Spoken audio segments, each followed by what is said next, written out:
మీరు పొదుపుగా మాట్లాడతారని తెలుసు కానీ ఎందుకని ఇప్పటికి కూడా పొదుపుగా నవ్వుతారు? ఏమంటే ఎందుకనా? నవ్వచ్చు కదా. నాకు తెలిస్తే నవ్వుతాను కదా. ఎందుకు అలాగా అంటే ఎందుకు ఫస్ట్ నుంచి ఇప్పుడు దాకా ఇబ్బందిగానే మాట్లాడతారు? ఆ ఫ్రీనెస్ అంతా ఓన్లీ యాక్టింగ్లోనే చూపిస్తారా? ఏమోనండి అదే ఏమో నాకు అంటే ఇప్పుడు నవ్వమంటారా గట్టిగా, లేకపోతే మాట్లాడమంటారా? ఒకసారి గట్టిగా నవ్వండి. నాకు నవ్వించడం అలవాటు అండి, నవ్వటం. ఓం భీమ్ బుష్ టైటిల్ నుండే అందరిని అట్రాక్ట్ చేస్తున్నారు. అండ్ మీ కాంబో గురించి చెప్పక్కర్లేదు, కాంబోకి నెక్స్ట్ వస్తాను. ఈ టైటిల్ సజెస్ట్ చేసింది ఎవరండి? సజెస్ట్ చేసింది నేనేనండి. సో టీం అందరికి కూడా బాగా నచ్చింది. సో అందరూ కూడా చూసిన తర్వాత పర్ఫెక్ట్ అనుకొని. ఓకే, మీరు ఓన్లీ మీ డెసిషనే ఫైనల్ ఉంటుందా స్క్రిప్ట్ డెసిషన్లో, లేకపోతే మీరు ఎవరి దగ్గరైనా కూర్చొని ఆ ప్రాజెక్ట్ ఈ ప్రాజెక్ట్ వచ్చింది రెండిట్లో ఏ స్టార్ట్ చేయమంటే అలా ఏమైనా డెసిషన్ లేదు.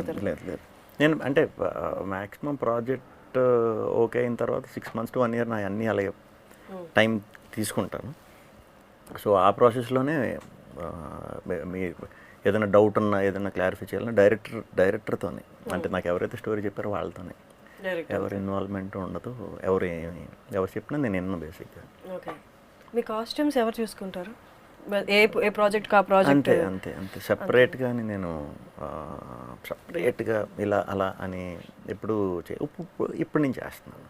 ఇప్పటి నుంచి సపరేట్గా ఈ ఫిలిం తర్వాత నుంచి కొంచెం సపరేట్గానే.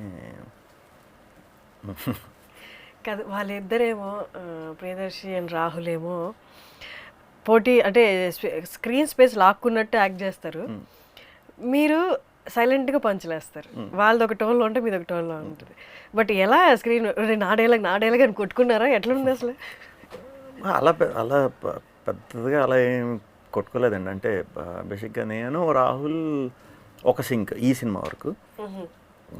నేనే చెప్పిన రాహుల్ ఎస్ అంటాడు, దర్శి నో అంటాడు.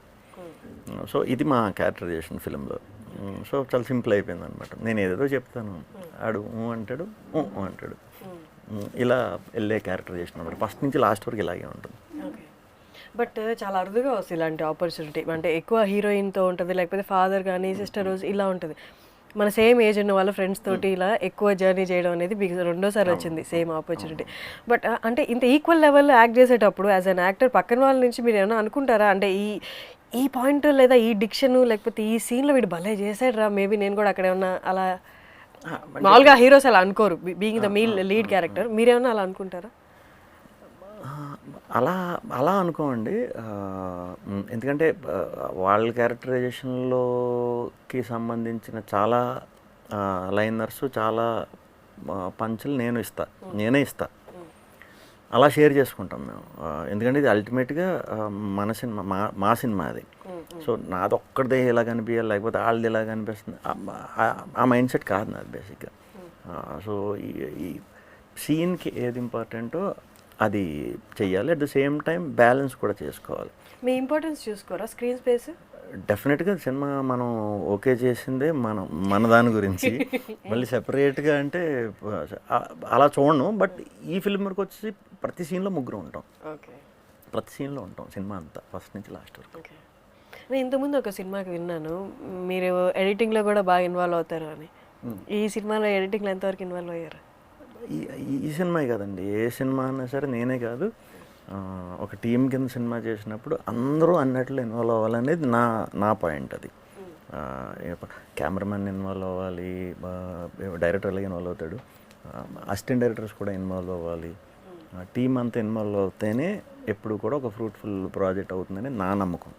సింగిల్ డెసిషన్ మీద వెళ్ళిపోవడానికి, ఇది మనం ఇంట్లో పెట్టుకోవడానికి కాదు కదా ఏ సినిమా తీసినా. అందరూ ఇప్పుడు బయటికి జనానికి చూపించే ముందు అందరం కలిసి అందరూ సాటిస్ఫై అవుతారా లేదా, లాజిక్ లేకుండా సాటిస్ఫై అవుతారా అంటే అలా అంటలేదు నేను. అట్లీస్ట్ టీం వర్క్ అయినా అందరూ సాటిస్ఫై అవ్వాలి, అప్పుడే అది బయటకు వెళ్తే బాగుంటుంది అనేది నా ఉద్దేశం. అందుకే నేనే అందరిని ఇన్వాల్వ్ చేయడానికి ట్రై చేస్తాను. కొంతమందికి ఇంట్రెస్ట్ ఉండదు పెద్దగా, వాళ్ళు వేరు. మనం హీరోయిన్లు కూడా ఇన్వాల్వ్ చేద్దామని చూస్తాం, కాబట్టి వాళ్ళకి మన ఊర్లో ఉండరు కాబట్టి వాళ్ళు రేర్గా అవుతూ ఉంటారు. ఓకే, మీరు ఇన్వాల్వ్ చేస్తా అంటున్నారు సరే ఫైన్, బట్ డైరెక్టర్ కూడా ఆయనకు ఒక ఉంటుంది కదా, ఆయన స్పేస్ ఉంటుంది కదా, ఇది నేను చూసుకుంటా కదా మీరు ఎందుకు ఇన్వాల్వ్ అవ్వడానికి ఆయన ఫీల్ అయితే? అప్పుడు ఆయనే చేసుకోవాలి, మాతో చేయకూడదు. ఆయనే యాక్టింగ్ చేసుకోవాలి, ఆయనే కెమెరా పట్టుకుని. ఎడిటింగ్ వర్క్ ఎడిటింగ్కి ఎడిటర్కి సంబంధించిందండి అసలు, బేసిక్ డైరెక్టర్ ఎంటర్ అవ్వకూడదు. నేను ఇందాక క్వశ్చన్ కూడా ఎడిటింగ్ గురించి అడిగాను. అదే అంటున్నాను, ఎడిటింగ్ అనేది ఎడిటర్కి సంబంధించింది. ఈ డైరెక్టర్ అనేది అంటే మనం అలా ఫాలో అవ్వట్లేదు, ఇప్పుడు అసలు అలా ఫాలో అవ్వట్లేదు. డైరెక్టర్ అనేవాడు అన్నట్లో దూరతాడు, విచ్ ఇస్ వెరీ గుడ్. అలా అందరూ దూరాలంటున్నాను. డైరెక్టర్ ఒక్కడే కాదు ఎడిటింగ్ తెలిసినోడు. బట్ డెసిషన్, ఫైనల్ డెసిషన్ ఎవరిది? అది గ్రూప్ డెసిషన్ ఉండాలి. ఎడిటర్కి మనం రెస్పెక్ట్ ఇవ్వాలి, ఎడిటర్ చెప్పింది ఉండాలి. ఎడిటర్ మనం అడిగిన దానికి ఎడిటర్ లాజికల్ చెప్పాలి, వాళ్ళు అడిగిన దానికి మనం సాటిస్ఫై అవ్వాలి. అలా అందరూ ఇన్వాల్వ్ అవ్వాలి, అందరూ ఉండాలండి. ఓకే, చాలా కొత్తగా విన్నాను అనమాట. యూజువల్లీ చాలా యాక్టర్స్ చాలామంది బీయింగ్ ఏ డైరెక్టర్ ఆయన 24 క్రాఫ్ట్స్ మీద ఆయన గ్రిప్ ఉంటుంది కాబట్టి ఆయన డెసిషన్ ఫైనల్ అంటారు. అంటే 24 క్రాఫ్ట్స్ మీద నిజం చెప్పాలంటే అందరికీ గ్రిప్ ఉండదండి. గ్రిప్ ఉంటే అన్నీ చేసుకోవచ్చు కదా వాళ్ళే. బీయింగ్ ఏ డైరెక్టర్ అదే కదా మెయిన్ క్వాలిటీ ఉండాల్సింది. వాళ్ళతో వర్క్ చేయించుకోవాలి, వర్క్ చేయించుకొని పెట్టుకున్నప్పుడు టీం వాళ్ళని వాడాలి, కరెక్ట్గా వాడుకోవాలి. ఏంటి ఈ మూవీలో అసలు హీరోయిన్కి స్కోప్ తక్కువ, తన రోల్ స్పేస్ తక్కువ? ఓన్లీ టీజర్లో ఒక్క చోటే సాంగ్లో ఎక్కడో కనిపించారు. అంటే ఇప్పుడు దర్శి రాహుల్ నన్ను చూపించడానికి టీజర్ ఆ 30-40 సెకండ్స్లో ఏం చూపించలేదు అర్థం కాలేదు. ఫైనల్గా వచ్చేసరికి సినిమా హీరోయిన్ అవుతుంది కాబట్టి హీరోయిన్ని చూపించకుండా టీజర్లో దాచాం. ఏంటంటే సినిమా హీరోయిన్ అవుతుందా? ఫైనల్లీ హీరోయిన్ అవుతుందండి సినిమా. ఎందుకలాగా, ఎట్లా? మీరు ఏ సినిమాలు చూసినా లాస్ట్కి నేను ఫీమేల్ దీనికే రౌండప్ అవుతుంది. అది కొంతమంది గ్రహించారు, అందుకే నా ఫిల్మ్ ఫ్యామిలీస్లో కొంచెం ఎక్కువ చూస్తారు. ఈ ఫిల్మ్ అంతే. బట్ టీజర్లో చూపిద్దాం, ఇంకా చాలా ప్రమోషనల్ యాక్టివిటీస్ ఉన్నాయి. ఈరోజు ట్రైలర్లో కూడా హీరోయిన్ని చూపించాము. ట్రైలర్ కూడా మీరు చూసారా, ఫైనలైజ్ చేశారా? అంటే అందరం కలిసే మీకు నేను అలాంటి డిస్టర్బెన్స్ ఏదైనా క్రియేట్ చేశానంటే నాతో వర్క్ చేసిన డైరెక్టర్ మళ్ళీ నాకు కన్పీట్గా, ఎడిటర్ కన్పీట్గా, వాళ్ళ టేస్ట్ మనం అన్నిట్లో అందరూ ఇన్వాల్వ్ అవ్వాలి, ఇంట్రెస్ట్ ఉంటాయి. నేను డైరెక్టర్ అవుదాం అనుకున్నాను కాబట్టి ఆ ఇంట్రెస్ట్ ఉందేమో, హెల్పే అది ఎప్పుడు హెల్పే. బట్ డైరెక్షన్ ఎప్పుడు చేద్దాం అనుకుంటున్నారు? ఇప్పుడు బాగానే ఉన్నానండి, మంచి డైరెక్టర్లు తయారు చేస్తున్నాను. సో ఏమో మరి అది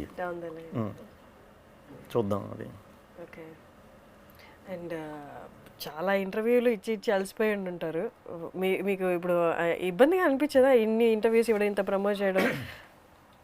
అంటే బేసిక్గా ఇంటర్వ్యూ అనుకుంటారు అంతే. మూవీ వరకు ఇంటర్వ్యూ మంచిగా క్వశ్చన్లు అడిగి మంచిగా ఇది ఉన్నప్పుడు, సినిమా గురించి ఉన్నప్పుడు ఎంజాయ్ చేస్తే ఇంకా చెప్పాలనిపిస్తుంది. కొన్ని అది కామన్, అది ఒక్కొక్కసారి ఇబ్బంది కలుగుతుంది. ఓకే.